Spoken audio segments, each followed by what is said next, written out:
Kumusta mga kaibigan? Ito ang Vivor Channel. Ngayon, ipapakita ko paano i-off ang auto-update ng Windows 11 o mga update lang. Punta sa search, type services. Dito, type Windows Update. Yan ang kailangan. Ayan na. Right-click sa Properties, i-disable dito, tapos click Apply.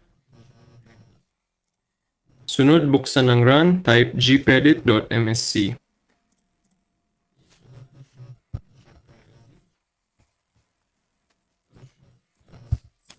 Pindutin ng Enter. Punta sa Administrative Templates. Dito, punta sa Windows Components, hanapin ang Windows Update.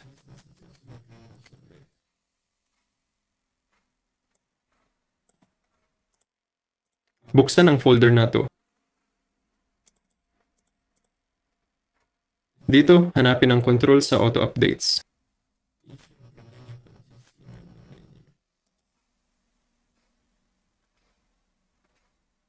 Sandali lang, hahanapin ko.